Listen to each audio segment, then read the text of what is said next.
Hey, so I'm going to record this. We're going down the road real quick. It's Sunday, and I want to get this out to you guys so that you have it tomorrow. Real quick, the next part in Chief John Ross's life that I feel like is important happened in 1816. He was 26 years old, and he was part of a Cherokee delegation to negotiate the issues of the Cherokee boundaries, the land ownership, and the white encroachment from the settlers. He was the only delegate fluent in English, and he became the principal negotiator at 26 for the Cherokee Nation, which was pretty amazing for a 26-year-old. When he returned to the Cherokee Nation a year later, he was elected to the National Council, which, if you remember, was the main Cherokee government. He became the president in the following year of the Cherokee Council. The majority of the council, which I found interesting, were men just like Ross, who were wealthy, educated, English-speaking, and of mixed blood. So most of them had a large percentage of white in them. They weren't full-blood Cherokee. But it says even the traditionalist, full-blood Cherokees realized that Ross had the skills necessary to contest the whites' demands. So in a way, it was interesting because the Cherokee leaders of the time had enough white in them and were cognizant of the culture and how to interact with them and how to speak, that they probably gained more recognition and traction with the government than some of the traditionalist Cherokee leaders would have. But even that wasn't enough to stop relocation, which I thought was interesting. Let's see.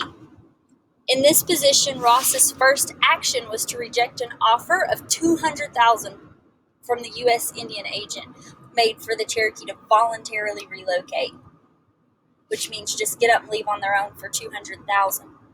So Ross made many more trips to Washington as white demands intensified. In 1824, so this rocked on for a little while, Ross boldly petitioned the Congress to look at Cherokee grievances again, which made the Cherokee tribe the first tribe ever to do so.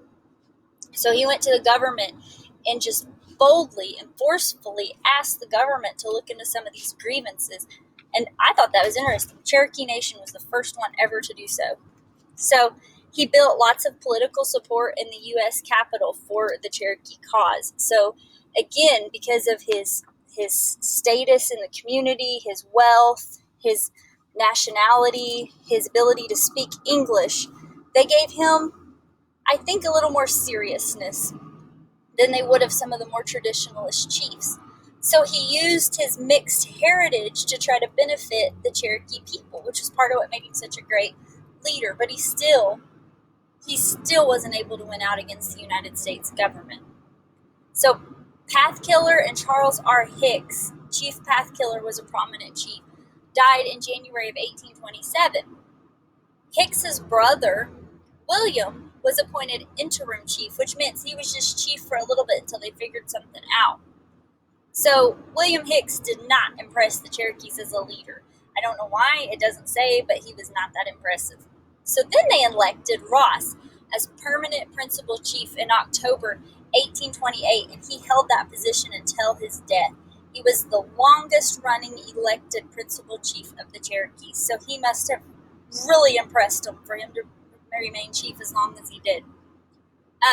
The next section we're going to look at is going to cover what happens politically as the government leans on the Cherokees and leans on Chief John Ross to remove the Cherokees. But we're going to look at that tomorrow.